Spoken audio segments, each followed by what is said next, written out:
Assalamualaikum warahmatullahi wabarakatuh.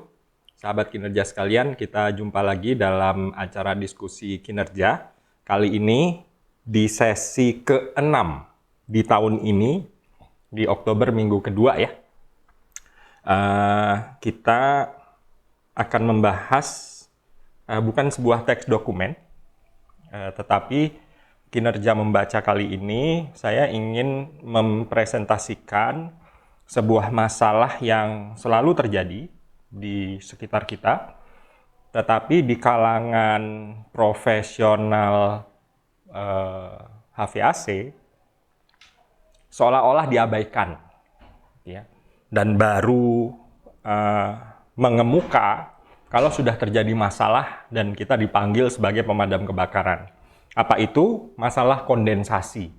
Ini topik besarnya adalah bagaimana kita mengontrol kelembaban di sebuah ruangan. Jadi pada kesempatan kali ini saya akan sedikit berbicara tentang teori ya,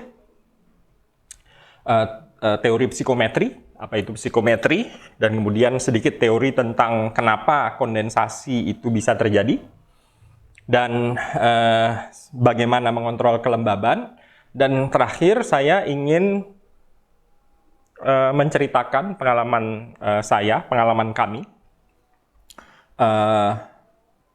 kalau diundang untuk datang dan melakukan asesmen terhadap kondensasi, itu apa saja sih yang kami ukur? Gitu. Ini Indonesia adalah sebuah eksperimen besar kita bersama, dan kita perlu banyak pemain-pemain baru di bidang ini. Karena itu kami, ya, dalam hal ini saya mewakili kinerja bangunan dan juga saya mewakili Sigmatek. Walaupun kami adalah perusahaan komersial ya. Tapi mari kita bersama-sama saling sharing kemampuan, sharing pengalaman, agar kita bisa bersama-sama menangani permasalahan-permasalahan yang terjadi di Indonesia. Gitu. Nah, ini nanti saya akan mempresentasikan apa yang kami lakukan sedikit saja ya, tentunya tanpa menyebutkan nama kliennya, dan tentunya tanpa menyebutkan bagaimana rekomendasi yang kami berikan. Ya, tapi inti dari pekerjaannya itu sendiri kita akan bisa pahami bersama-sama. Semoga ini bisa dilakukan juga oleh teman-teman sesama profesional yang bergerak di bidang HVAC. Baik, kita lihat yang seperti ini ya, kondensasi. Itu kita sudah menganggapnya sebagai sesuatu yang lumrah. Ini saya tulis di sini ya. Semoga tidak semoga kita tidak jangan salah meletakkannya ya. Ini tidak normal. Jadi jangan dianggap ini sebagai bagian yang kehidupan kita sehari-hari. Tidak boleh ada permukaan yang dindingnya basah atau lembab sedemikian lama sehingga jamuran. Ya, ini istilahnya adalah jamuran ya.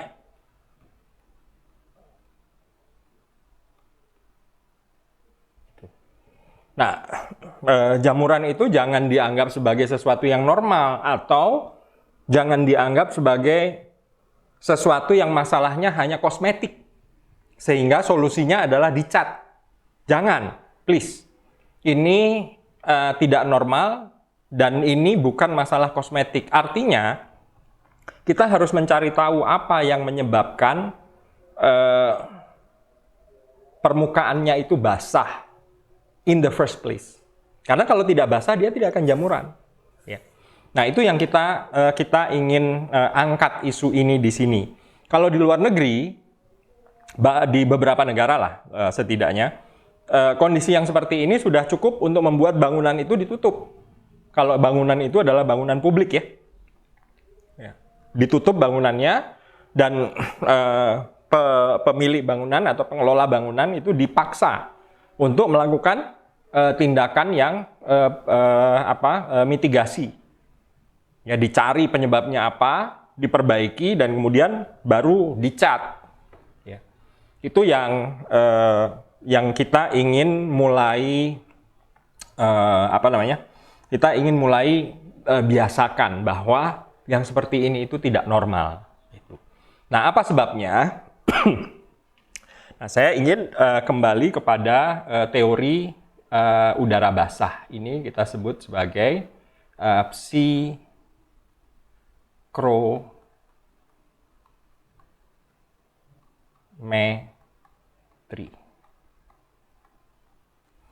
Jadi, psikro itu adalah udara basah.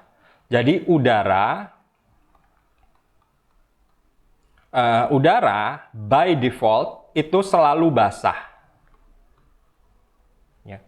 Ini basah dia by default. Jadi di alam tidak ada udara kering. Ya.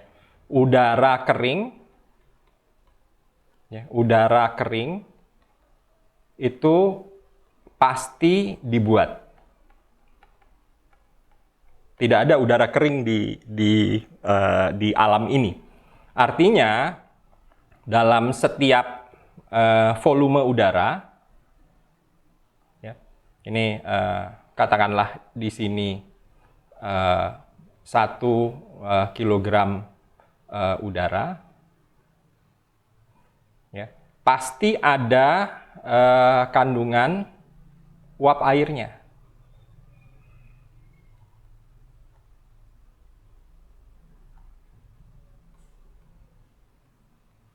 Pasti ada kandungan uap air. Air itu adalah sebuah material yang bisa berada dalam fasa padat, kalau dia jadi es, bisa ada dalam fasa cair, air ya. Tapi bisa juga dalam fasa gas, dia itu uap air. Sehingga udara yang ada di sini, udara yang kita hirup, itu semuanya mengandung uap air. Nah, ini yang disebut sebagai absolute humidity. Absolute humidity. Absolute humidity itu adalah kandungan uap air di dalam di dalam udara, ya. Dan ini dinyatakan dalam gram per kilogram. Jadi gram uap air per kilogram udara. Dan ini adalah parameter utama ya kalau kita melihat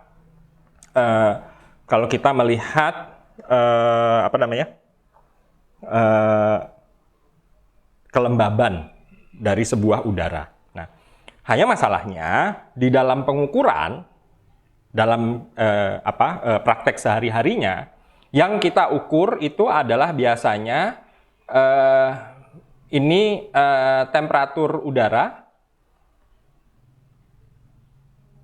dan ini adalah RH. RH itu relative humidity. Nah, untuk membedakannya dengan ini relatif, kita bedakan dengan absolut.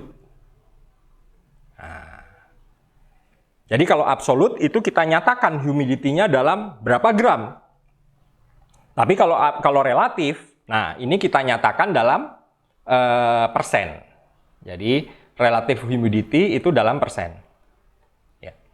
Persen itu katakanlah 50%, persen itu adalah kandungan uap airnya itu 50% relatif terhadap titik jenuhnya. Artinya begini, dalam setiap suhu udara, dalam setiap temperatur udara, ya, dalam setiap temperatur udara yang ini. Nah, udara itu memiliki kemampuan maksimal ya, untuk menangkap udara. Untuk menangkap uap air. Jadi jumlah gram yang bisa dikandung oleh sebuah volume udara, jumlah uap airnya, itu tidak seenak kita ingin memasukkan uap air berapa. Ada batasnya. Dan batasnya itu adalah 100% relative humidity. Untuk setiap suhu udara, maka ada corresponding value. Ya. Ketika dia 100%, nilai absolute humidity-nya berapa? Itu dia tidak bisa melebihi itu. Nah, sebelum kita lanjut ya, saya ingin memperkenalkan ini sebuah app. Mohon maaf ya, saya tidak ada hubungannya dengan Munters ya. Munters itu salah satu produsen HVAC. Tapi kebetulan kalau di Android saya selalu pakainya Psychometric Arc yang dibuat oleh Munters ini. Ya. Nah, silakan di-download, dia free dan menurut saya dia yang paling simple dan dia ada berbagai opsi ya untuk berbagai hal. Tapi ini kita fokus pada poin ya di kesempatan kali ini. Nah, di sini kita lihat bahwa psychometric chart itu pertama kali kita harus menspesifikasi ketinggian altitude dari kota yang kita pelajari. Kalau Jakarta itu 0 ya, 0 meter. Kalau Bandung itu 700 meter, jadi jangan salah. Jadi ini saya masukkan 0 aja, kita anggap kita di Jakarta. Ya, dan ini bisa diganti kalau kita klik di sini, dia bisa diganti menjadi tekanan ya, milimeter air, milimeter Hg atau kPa. Tapi ini saya ganti dengan saya spesifikasi dengan meter. Nah, kemudian inputnya itu udara ya dan suhu udara CdB ya. Nah, di sini saya jelaskan sedikit bahwa temperatur udara itu ada dry bulb DBT ya, ini dry bulb temperature, dan ada WBT, ada wet bulb temperature. Nah, ini teorinya berasal dari zaman dulu ya. Di sini ada raksa termometer ya, yang terbuat dari raksa, dan ini adalah sensornya ya, ini adalah bulbnya ya. Dan di sini adalah skala bacaannya ya. Nah, bulb ini kalau kita membaca suhu udara, maka bulb ini adalah kering, terekspos oleh udara ya. Nah, ada cara lain untuk membaca termometer ini, yaitu ketika bulbnya ini ya ditutup oleh yang biasa dipakai itu adalah ini ditutup oleh kain ya, kain kasa gitu, dan kain kasanya dibasahi. Jadi dia memang basah gitu, dan itu nilainya pasti agak lebih rendah, tapi itu dipakai, dan itu juga digunakan. Jadi WBT itu digunakan untuk menyatakan kelembaban ya. Tapi balik lagi ke sini, yang biasa kita gunakan di dalam termometer ya, itu adalah suhu udara ini adalah DBT ya. Jadi jangan salah, ini adalah dry bulb temperature ya. Sehingga kalau kita masukkan inputnya di sini bisa dB ya, CdB. Ini dry bulb ya. Dan kemudian di sini kita bisa masukkan RH ya. Nah, di situ bacaannya adalah 25,9, RH-nya adalah 73. Saya masukkan di sini 73 ya. Dan kita lihat bahwa outputnya, nah ini kita bisa langsung menyatakannya dalam absolute humidity, gram per kilogram ya. Nah ini kita pilih di sini gram per kilogram. Ini absolute humidity-nya. Jadi di sini dari bacaan ini kita bisa melihat absolute humidity itu W ya. Itu adalah 15, ini saya baca dari app, 15,42 gram per kilogram. Artinya dalam dalam 1 kilogram udara itu di dalam 1 kilogram itu ada 15 gram uap air. Ya, ini cukup tinggi. Ya. Nah, kemudian yang berikutnya, temperatur udara berikutnya yang ingin saya perkenalkan adalah DPT. Ini adalah dew point temperature. Ya, dew point temperature. Ini adalah titik embun. Ya, titik embun udara itu. Artinya nanti ini ada kaitannya dengan kondensasi ya, kita lihat ya. Nah, di sini bisa ditampilkan CDP ya, CDP. Di situ kita lihat DPT-nya itu adalah 20,69. Ya, 20,69. Ini satuannya adalah derajat Celcius. Nah, dua hal inilah yang kita perlukan kalau kita ingin melakukan analisis untuk kondensasi. Ya, saya pikir ini cukup ya untuk teori udara basah sebagai landasan untuk pembahasan kondensasi. Tentunya nanti kita bisa membuat sebuah kuliah khusus untuk membahas psikometri secara lebih lengkap. Nah, masuk kepada kondensasi. Ada dua syarat terjadinya kondensasi. Dua syarat terjadinya kondensasi. Apa itu? Yang pertama, adanya udara lembab.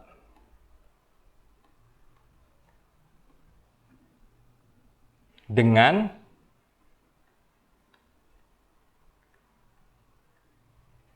DPT tertentu. Kita sebutkan saja ini sebagai DPT udara.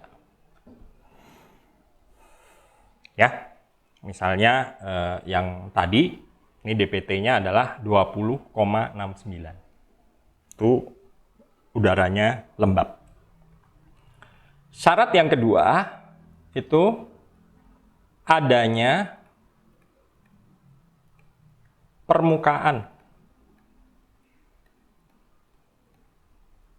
yang dikenai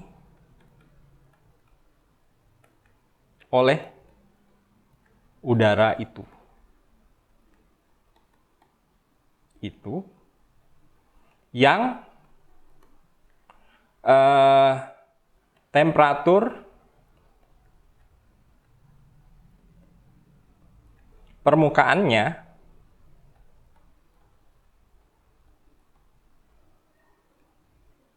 cukup dingin.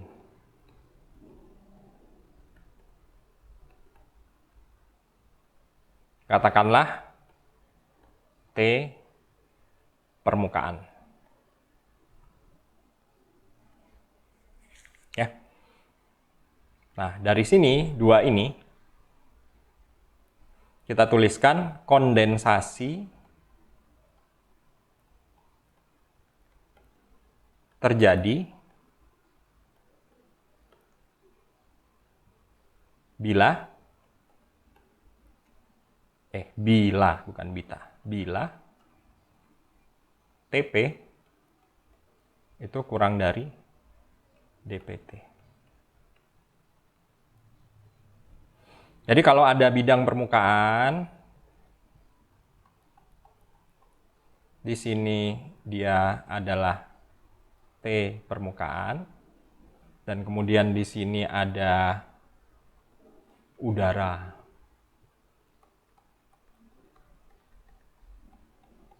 Udara lembab ya, dengan dpt udara, maka kita bisa menghitung potensi terjadinya kondensasi dengan mengukur kondisi udara. Kondisi udara itu nggak bisa hanya temperatur ya, harus temperatur dan kelembaban. Jadi kelembaban bisa dinyatakan sebagai RH, tapi yang paling gampang, sensornya banyak, alat-alatnya murah, tinggal dibeli, itu dry bulb temperature dan RH. Ya. Dan yang kedua, kita ukur suhu permukaannya. Ya, suhu permukaannya. Kita langsung bisa menyatakan memang kondensasi terjadi. Ya, ini dua syarat kondensasi terjadi. Ini kata fisika, dan fisika tidak pernah berbohong. Kalau dua syarat ini tidak terpenuhi, maka kondensasi tidak akan terjadi. As simple as that. Ya, baik. Kita lanjutkan ya. Bagaimana kita mengontrol kandungan uap air? Itu melalui sistem tata udara. Ya. Nggak ada cara lain. Ya, jadi in fact dulu Pak Willis Carrier ya, itu menemukan sistem AC, itu tujuannya bukan untuk mendinginkan udara, bukan. Pak Willis Carrier menciptakan mesin AC yang kita gunakan sebagai AC sekarang adalah untuk mengontrol kelembaban, mengontrol uap air di dalam udara, bukan untuk mengontrol suhu udara atau temperatur udara, tapi uap airnya. Jadi dengan sistem tata udara, artinya apa? Kalau bangunan itu adalah naturally ventilated, pakai penghawaan alami, kelembabannya tidak bisa diatur. Ini saya ulangin lagi, bangunan yang jendelanya terbuka atau pintunya terbuka, dia pakai natural ventilation, kelembabannya tidak bisa dikontrol. Titik. Ya, karena kalau bangunannya natural ventilation, kelembabannya akan merupakan bawaan dari kondisi udara luar. Nah, sementara kalau pakai sistem tata udara, nah kita bisa mengontrol, katakanlah di udara luar ya, udara luar katakanlah di Jakarta suhunya katakanlah 34 derajat Celcius ya, dan RH-nya 52%, katakanlah gitu ya. Coba ya kita lihat 34 derajat Celcius dan 52%. Wah, ini sudah cukup tinggi. W-nya itu adalah 17,55 ya, gram per kilogram. Sementara di dalam ruangan kita ingin suhunya berapa? Katakanlah 24 dan derajat Celcius dan 55%. Nah, ini W-nya berapa? Kita lihat ya. Coba kalau 24 dan 55 ya. Ini W-nya adalah 10 gram per kilogram. Nah, ya kan? Pertanyaannya adalah, nah ini, dari udara luar ketika dia masuk ke sini fresh air, ya kan? Ini kan 17,55. Dan di sini di dalamnya adalah 10. 10,29 ya, sorry ini 10,29.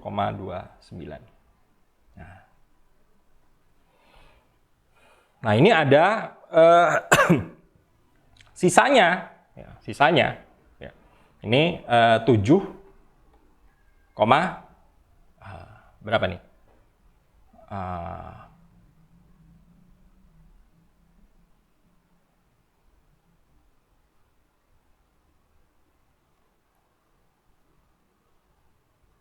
6,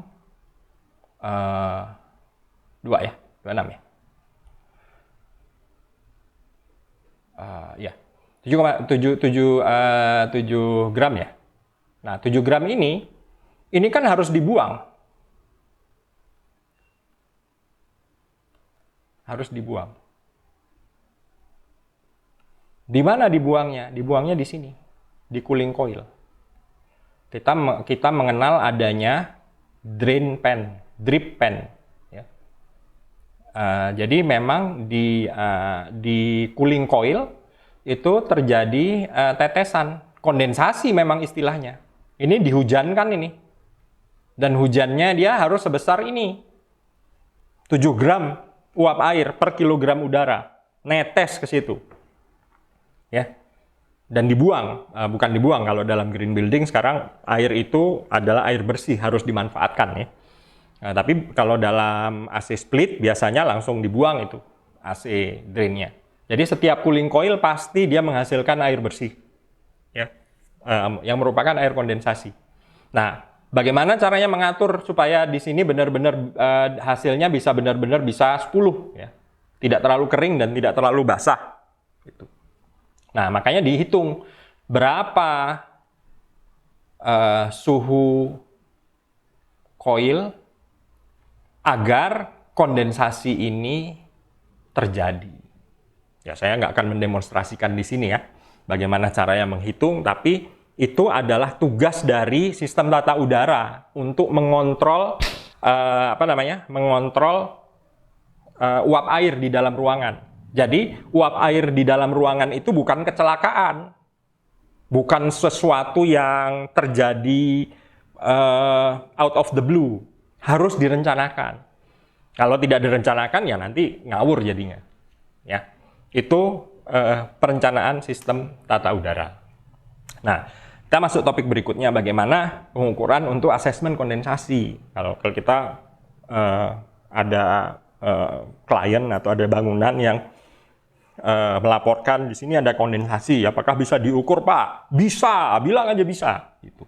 Caranya bagaimana? Nah, pakai instrumentasi. Ini nggak usah memikirkan, wah ini harganya berapa juta, berapa puluh juta. Jangan mikirkan yang canggih-canggih. Ini adalah kalau ini memang kami membuat sendiri instrumentasi ini, dan ini sudah pernah kami gunakan ketika pengukuran di Masjid Istiqlal ya. Ketika Masjid Istiqlal renovasi, kami melakukan pengukuran untuk melakukan asesmen kenyamanan termalnya. Nah, kami ngukur pakai data logger ya. Jadi di banyak titik ya, bukan cuma satu titik gitu. Jadi tapi kan kalau kondensasi hanya perlu satu titik gitu. Jadi mungkin instrumentasi yang seperti ini ya, itu sudah cukup ya. Instrumentasi yang seperti ini sudah cukup. Tapi kalau ada banyak titik ya kita harus pakai data logger ya. Bisa yang seperti ini. Kalau yang seperti ini dia sudah banyak ada tambahan beberapa parameter yang diukur ya. Diantaranya di sini ada globe thermometer ya. Ada globe thermometer untuk mengukur radiasi ya yang diterima di sebuah titik. Jadi setiap permukaan bangunan itu mengandung radiative heat exchange dengan tubuh kita. Ya, ada pertukaran panas yang sifatnya radiasi, bukan konveksi. Kalau sistem AC biasa kan konveksi ya. Nah, itu yang diukur. Tapi kan itu tidak diperlukan untuk kondensasi. Jadi kondensasi hanya perlu psikrometer yang mengukur dry bulb temperature dan RH saja udah cukup. Ini murah. Gitu. Dan yang kedua, alat yang diperlukan adalah alat untuk mengukur suhu permukaan. Ya. Apa itu? Itu thermal gun. Ya, thermal gun. Jadi bisa yang angka saja, yang ini banyak dipakai lah untuk COVID itu ya. Itu untuk mengukur suhu permukaan. Ingat, kita dipakai ditembak di jidat tuh kan ya. Itu untuk mengukur suhu permukaan kulit. Ya. Itu suhu permukaan. Nah, itu sama juga kita gunakan itu untuk mengukur suhu permukaan di dalam ruangan. Ya. Atau bisa yang sifatnya kamera seperti ini, image ya. Kalau image dia lebih enak karena dengan infrared kita bisa langsung mengidentifikasi, oh ternyata mungkin ada bagian yang sangat dingin dari sebuah permukaan. Itu lebih canggih tapi jauh lebih mahal daripada jadi bandingannya yang satu adalah ratusan ribu, yang satu adalah jutaan ya, jutaan, tapi jutaannya juga tidak perlu yang puluh-puluh juta ya, nggak perlu yang belasan juta, yang 5-6 juta juga sudah cukup handal untuk digunakan untuk kepentingan pengukuran kita. Itu. Jadi itu saja modalnya ya. Kemudian kita bisa melakukan pengukuran kondensasi gitu. Misalnya dalam sebuah ruangan ini 25,8, 68,2 ya. Saya langsung hitung ya di sini ya. 25,8 RH-nya adalah 68,2. Ini suhu ruangan ya. Di sini kita dapatkan bahwa W-nya itu adalah 14,29.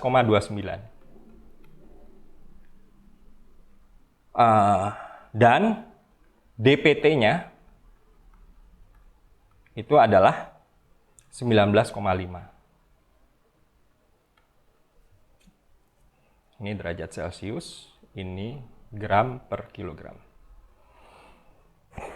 Langsung didapat. Mudah. Itu yang pertama. Ya. Tentunya kita juga harus melihat potensi adanya distribusi udara yang tidak uniform ya. Jadi di beberapa titik kita coba ukur mendekat ke permukaan berapa, di tengah-tengah ruangan berapa, di bagian atas atau bagian bawah mungkin berbeda, tapi biasanya kalau ruangannya ber-AC dia cukup uniform ya. Nah, kemudian kita ukur permukaan. Ya, di situ kita lihat permukaannya berapa, semua yang menyelimuti ruangan ini. Kalau ada jendela kita ukur. Ya. Nah, ini kita ukur, langsung kita laporkan. Ya, kita laporkan dalam sebuah kesimpulan ya, bahwa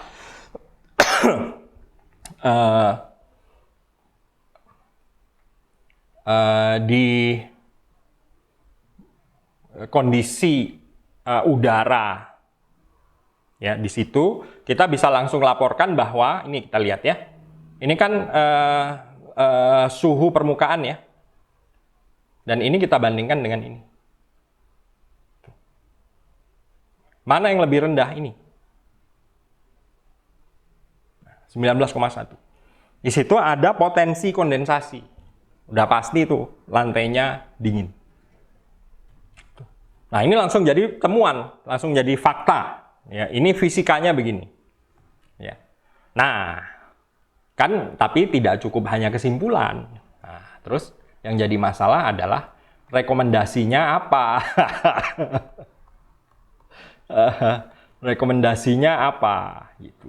Nah, inilah kalau ini terus terang bukannya saya tidak mau mengajarkannya ya, tapi memberikan rekomendasi itu kan kita perlu tahu case-nya apa, kondisi di lapangannya seperti apa, dan kita juga harus bisa menduga-duga kira-kira penyebabnya apa.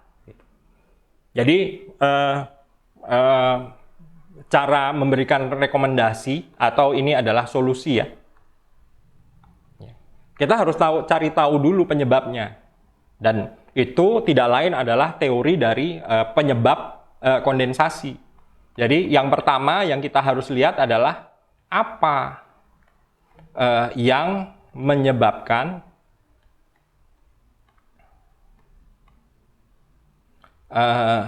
kelembaban tinggi.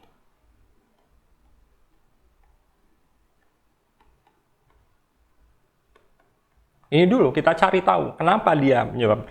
Apakah koilnya mati? Apakah koilnya cukup kapasitas pendinginannya? Apakah dia beroperasi tapi suhu chillernya diubah? Ini ada banyak sebab ya, ada banyak sebab. Kan ini dalam teorinya tadi adalah bahwa di cooling coil ini ya, kan airnya dihujankan itu.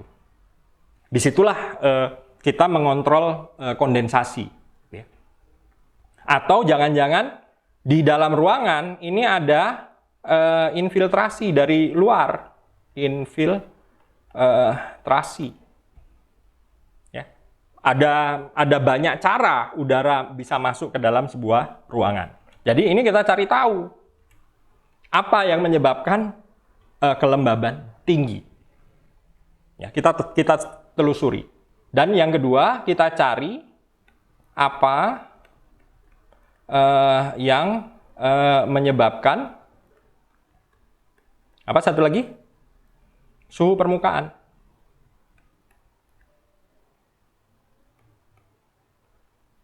Permukaan jadi dingin.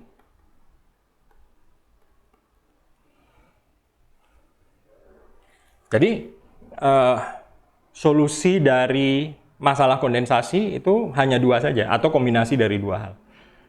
Turunkan kelembaban, atau buat permukaannya jadi hangat. That's it. Kalau kita bisa mengidentifikasi, ya saya bilang that's it itu, itu fisikanya, itu sainsnya ya. Dalam prakteknya, praktek di lapangan itu bukan hanya sains soalnya. Praktek di lapangan itu ada seninya, gitu. Ada banyak seninya, ada banyak lika-likunya. Gitu. Tapi kalau kita konsisten kepada sains dan berusaha mengidentifikasi dua hal ini, ya dua hal ini bisa banyak sekali turunannya. Yang di lapangan nanti kita bisa rumuskan dan itu menjadi solusi. Nah, sebenarnya yang mahal dibayarkan oleh klien adalah solusi ini. Gitu. Kalau ini semua orang bisa melakukannya. Dan saya sangat ingin sahabat kinerja sekalian bisa melakukan ini. Ya. Rekomendasi dan solusi itu harus belajar. Dan belajarnya bukan dari saya, tapi di lapangan. Ya. Di lapangan, rumuskan sendiri, mikir itu. Ya, kalau memang perlu bantuan silahkan kontak saya. Saya insya Allah akan saya bantulah. Ya.